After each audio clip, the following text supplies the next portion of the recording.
తండ్రి కుమార పరిశుద్ధాత్మకు మహిమ కలుగునుగాక. ఈనాటి జీవవాక్యం.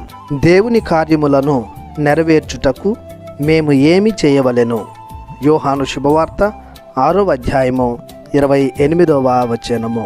ప్రియ దేవుని బిడ్డలారా, సహోదరి సహోదరులారా, ప్రభు అయిన క్రీస్తు తన శుభములతో మేము నింపునుగాక.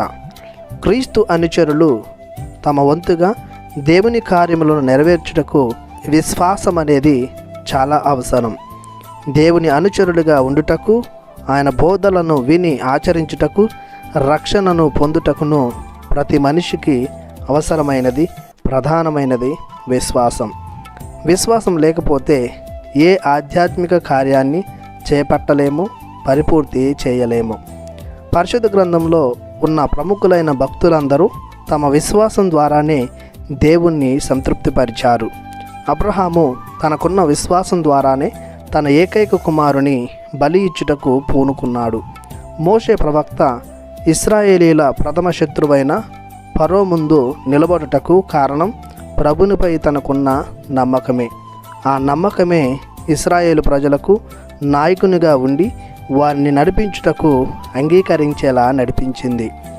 దావీదు బాలుడిగా దేవుడు తనతో ఉన్నాడన్న భరోసాతోనే ఫిలిష్తీయుడైన గొల్యాతును హతమార్చుటకు, ఎదిరించుటకు ముందుకు వచ్చాడు. ఇవన్నీ దైవ కార్యములే. వీరిని నెరవేర్చుటకు వీరందరికీ ప్రధానంగా ఉన్నది విశ్వాసమే. అలాగనే ప్రతి దేవుని అనుచరుడు దేవుని కార్యములను నెరవేర్చుటకు నమ్మదగిన తనముతో, విశ్వాసపాత్రుడైన సేవకునిగా చిత్తశుద్ధితో వర్తించాలి. దైవ కార్యములు నెరవేర్చుటకు లోక జ్ఞానం, మానవ బుద్ధి ఉంటే సరిపోదు. ప్రభుని ఎడల విశ్వాసం ఉండాలి. ప్రభుని చేదోడు వాదోడు వారికి ఎల్లప్పుడూ లభిస్తూ ఉండాలి. అప్పుడు ప్రభుని కార్యములను నెరవేర్చగల సమర్థులుగా, నైపుణ్యం గలవారుగా జీవిస్తారు. ప్రార్థించుదము.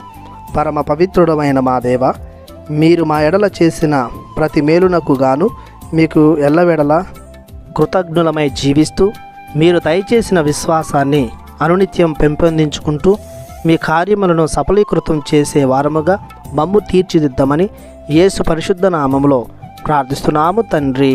ఆమెన్. దేవుడు మిమ్ము దీవించునుగాక. ఆమెన్.